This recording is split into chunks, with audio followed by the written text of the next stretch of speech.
What made you go from meh to oh crap I need to see a doctor? One night in college I went to an exceptionally crazy forest party. Drank way too much and ended up blacking out. I was obviously extremely hungover and in a lot of pain, so I went home. Drank a bunch of water and slept for a few hours.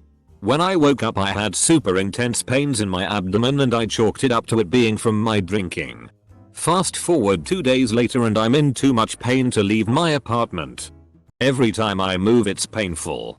After 3 days of this and I go to the campus health center. They ran some tests but couldn't find anything wrong but told me to go to the ER. When I get to the ER they have no clue and give me fluids and send me home. I return in about an hour since the pain is so terrible. They do a colonoscopy and find out I have a few huge kidney stones. Took me another week with pain meds and prostate meds, I'm female haha, to pass them.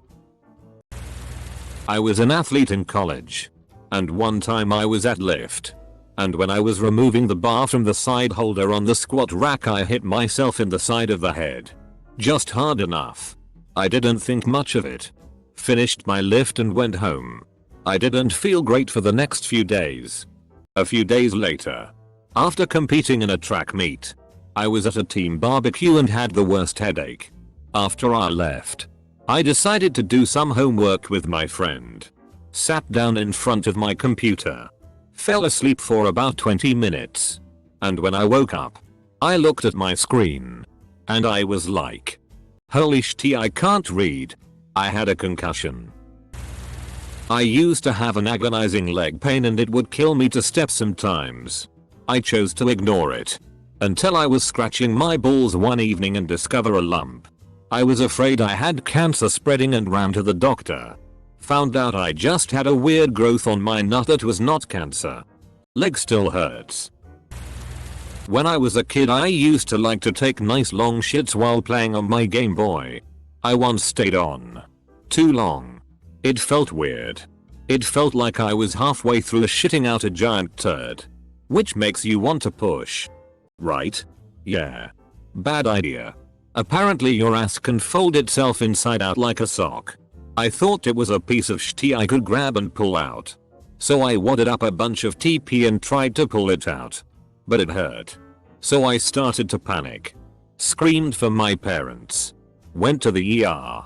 Sat in the ER waiting room with my guts inside out for a while and when I finally got in, the doc had me lay down on my stomach. He had no idea what the FCK to do. He said he might massage it back in. That phrase is stuck in my head for the rest of my life, and I just remember it. Folding back in. It was so uncomfortable and cold. Never happened again. It's called a prolapse and it's awful. Throw away for obvious reasons. When she went from seeming groggy to seeming drunk for no reason. Was a good thing. 2. Since she couldn't move by the time we got to the ER and she was unconscious before the doctor got to her. Any slower and I'd be a widower. Adult onset type 1 diabetes. For the curious. Shoot. How old was she at the time? I was diagnosed with type 1 diabetes when I was 2 years old. So I've really never known any other way to live. But I can imagine the older you are the worse it is to cope. And yes. When we get low blood sugars, we diabetics can act like we're totally drunk. 4 AM. Dry heaving. Men. 8 AM. Kind of loopy. Have to catch my flight home. Noon. Got wheelchaired off the plane. Escorted to connecting flight. 3 PM.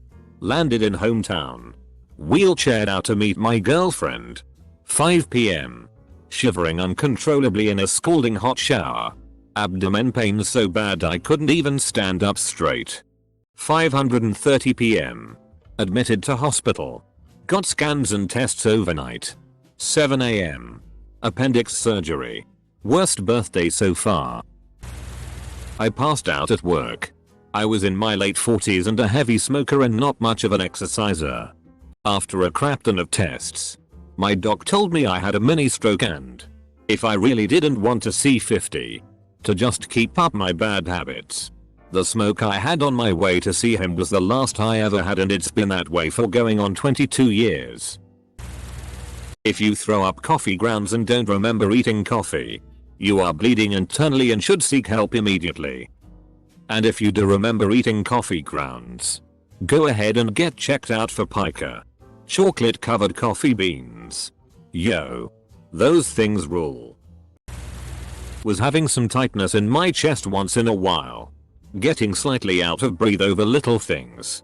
Just once in a while over the course of several weeks. Went on a couple hikes with my then boyfriend. Was getting more out of breath than normal. Finally decided to go to the campus health center. Realized when I was walking up the small hill to the health center, I could not catch my breath. Explained to the person at the front desk I was having trouble breathing. Which was very obvious at this point. Turned out, walking pneumonia plus bronchitis. Which for some reason after several weeks, got dramatically worse in the course of a couple days. Could barely do anything for about 2 weeks. Couldn't do any activity more than slowly walking for a couple months. I was sick at college and had a really bad cough. It kept me and my roommates up at night. Finally one night I coughed so hard I had a searing pain in my ribs. It hurt to walk up and down stairs. It hurt to laugh and it definitely hurt to cough. Finally I went to the doctors and realized I coughed a rib out of place. They said it was actually costochondritis. My rib still sticks out. I had an alignment done at a chiropractor 1 year and they told me I have a rib out of place. I didn't realize it could just stay that way forever. I sat next to a kid in English at college and from the get-go he was coughing and sounded truly awful, so striking up conversation I asked if he was okay. This guy said yeah and carried on. Anyway, the kid disappeared for the next 3 weeks. Turns out he had tuberculosis. The whole college was on serious lockdown and maybe 90% of students got put on medication for dormant TB. Couple of weeks after taking these I'm struggling to keep my eyes open. I can't even walk 10 meters to the toilet without needing a 5-hour nap after. My dear old mother thinks I'm just trying to skip college because I was never really big into school. Anyway, this goes on for 2 or 3 weeks. Finally get her to take me to hospital and proceed to spend the next 3 weeks on drips and having operations and shit. Doc said I had a massive allergic reaction to the meds. My immune system was shutting down and I probably would have died. I had recurrent back pain for a couple of years. It would be really bad for a couple of days, then it would go away for a few months. Then last year it came back and didn't go away. I thought it was some kind of musculoskeletal problem and tried to push through it. When I couldn't breathe or walk without assistance I went to the ER. Both of my lungs were collapsed with 800 milliliters of fluid on each one plus some around my heart. Doctors were surprised I was still alive. Are you better now? What caused this? I have pericarditis, we found out. Which made me extra susceptible to the pulmonary infection that caused all of the fluids around my lungs. I spent a week in the hospital but I'm good now. I'm on a medication that keeps the pericarditis at bay and helps me be less susceptible to infection, and it's been almost a year since and I've had no symptoms. Close bracket. I kept my contacts in for too long. Had a headache and decided to sleep it off. Thankfully I took out my contacts because when I woke up it seriously felt like I was hit in the skull with a baseball bat. Any amount of light hurt so effing bad. Rushed to the ICU where they looked at my eye and said I had a corneal ulcer. So now I have a very small scar on my eye. It doesn't affect my vision, but I totally learned from sleeping with my contacts in. When the intense anxiety, hopelessness and stress faded to black, I silently got up from my seat at work. Said nothing to no one. Walked out of the building and headed to the transit center. Got on the bus and headed to the liquor store to get a pint, fully intending on drinking it on the way to the tallest bridge and then jumping.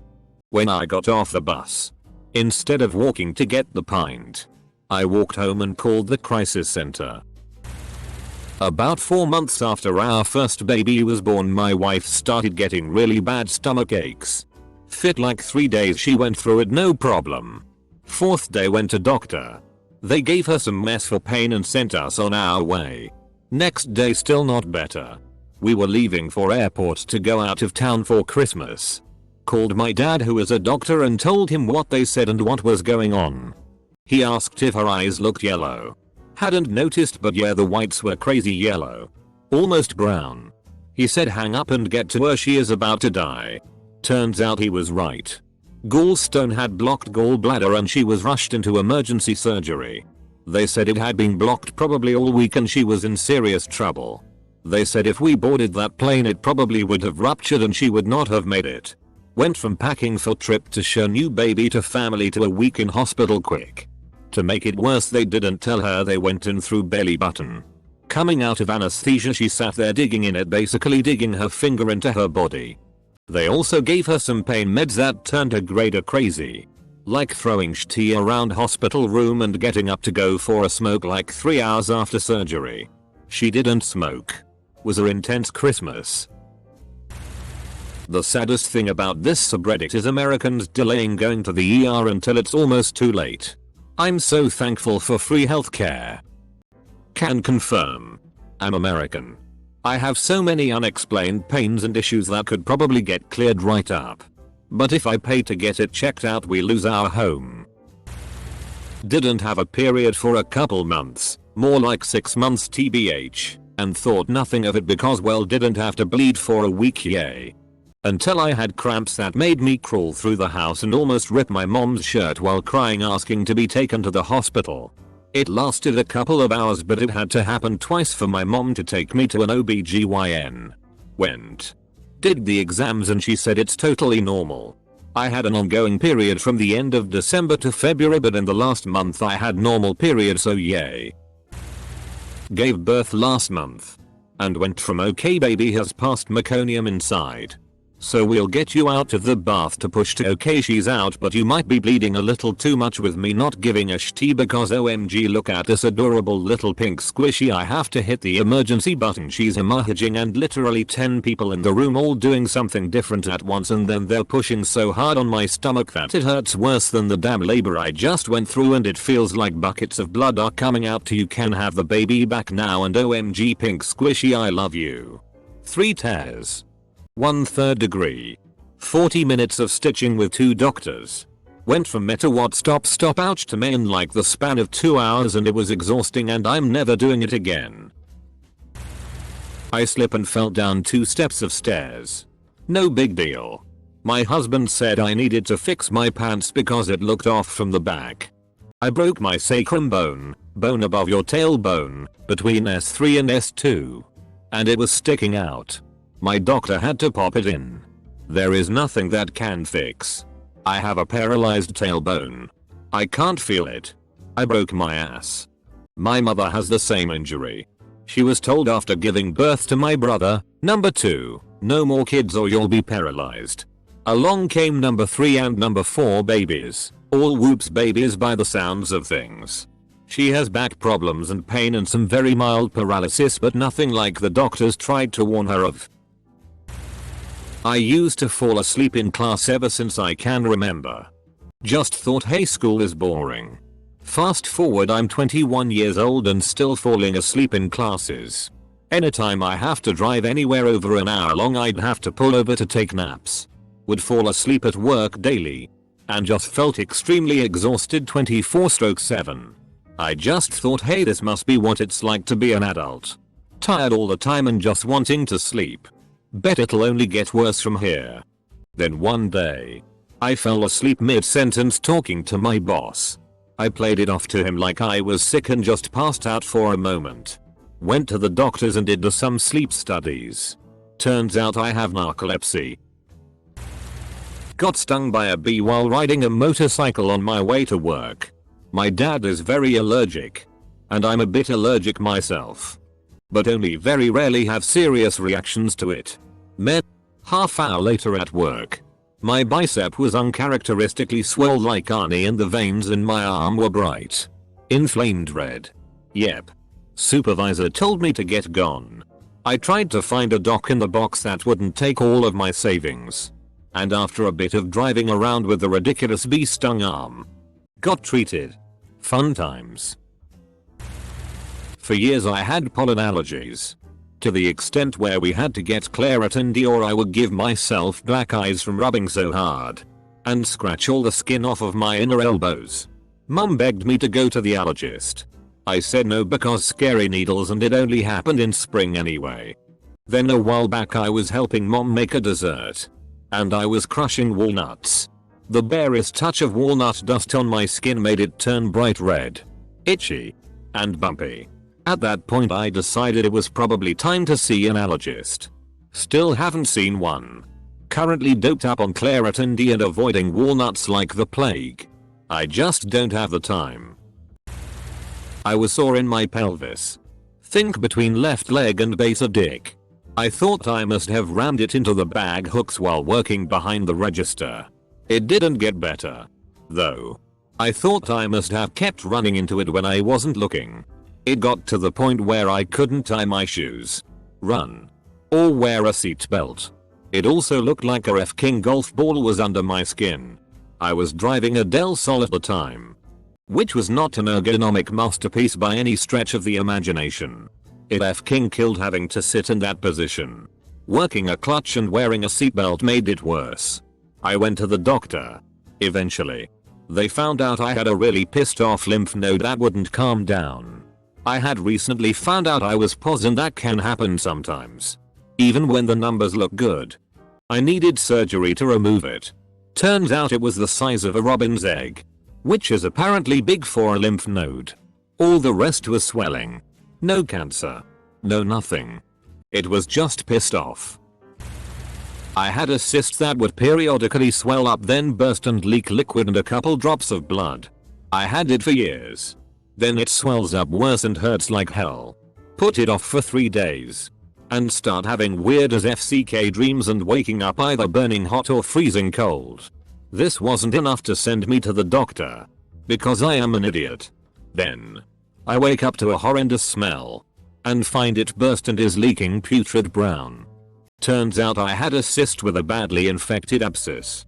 And was probably on the way to some nasty complications. I have another cyst in the same place. But I'm still an idiot so I haven't gone to deal with it yet.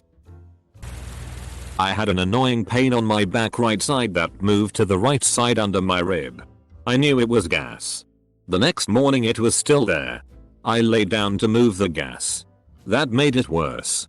I started having horrible pain in the middle of my chest. Thought I was having a heart attack. Vomiting. Etc. There was a point where I thought I was going to pass out because I couldn't take the pain anymore. A few days later, I was talking to my husband and decided to look up the symptoms because I was still a little sore. I went to the DR and had to go to the hospital for an ultrasound. I had a bad gallbladder attack.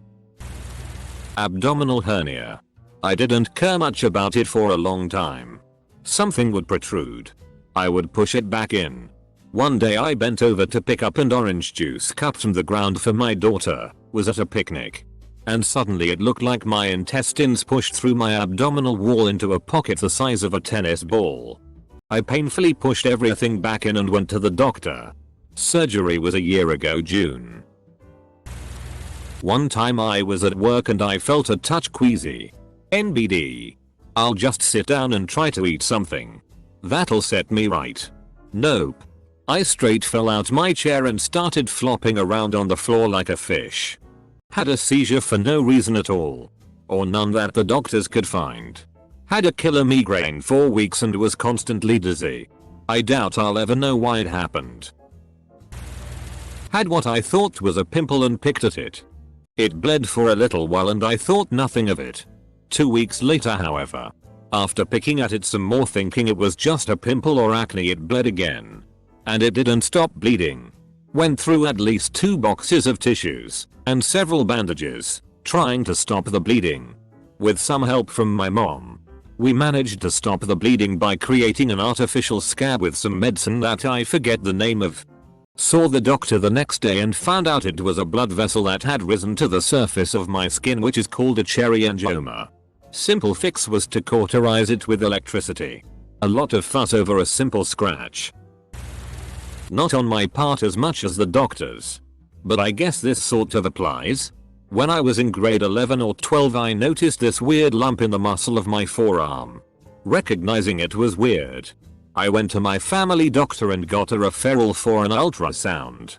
At some point after I got the ultrasound done, my mother found out about it and sent the doctor a note explaining that there's a family history of muscle cancer. And just like that, I was scheduled for an MRI.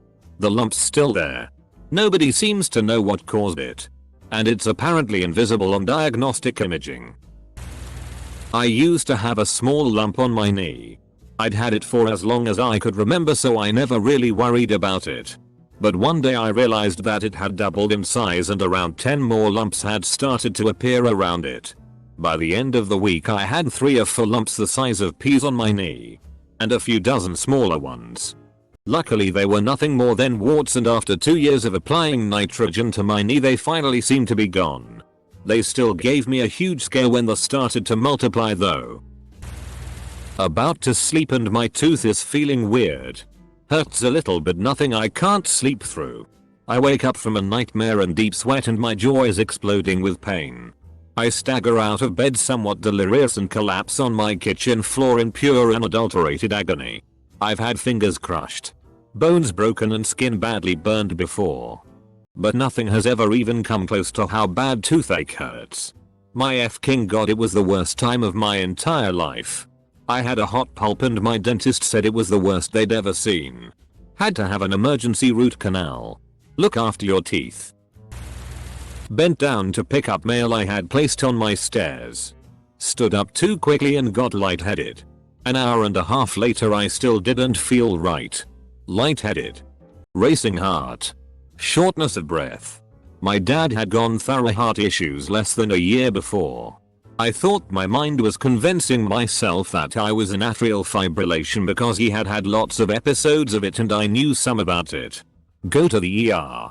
Yep. AFib. Several hours later. And 2 ineffective chemical cardioversions later. I get an electrical cardioversion. Defibrillation. They knocked me out. Did the cardioversion. And I came around in less than 4 minutes. Woke up feeling like everything was normal again. About defibrillation. Yes, the machine had paddles. No, they didn't use them. They used 2 large sticker patches, 1 chest, 1 back. I was hooked up the defibrillator within minutes of walking into the ER. No panicking or rushing. The nurses were calm and professional. The defibrillator is also a heart monitor. And getting it hooked up early means it's available to use quicker when needed. Yes, they say clear. Yes, I was out. But I just had to ask when I woke up. For about a week after. The 2 rectangular spots where the electrical current passed were red. Irritated. And itchy. I'm a guy with a hairy chest. Yes, I lost a good amount of hair when the nurse ripped the chest patch off. It really was the best way to do it. My left leg started to lose feeling. First from at the toes and worked its way up over the course of a couple days. There was no pain. Just tingling. No pain equals no doctor. Right? That's what I thought until I tried to stand up and my leg just buckled. Time to get that checked out. Went to the ER. Had an MRI. Had a ruptured disc that. And I quote obliterated my spinal cord. I was hours from permanent nerve damage or paralysis. Had surgery immediately. All is well now. Had some bad stomach pains for a few days. Figured it was due to gallbladder issues. Which I'd heard before. But had non-invasive surgery to remove the stones. Pain goes away. I feel fine. Wife falls on the sidewalk. While heading for work. She will only go to the ER if I agree to. So I do. She has a concussion. I'm off to emergency surgery. My gallbladder had ruptured.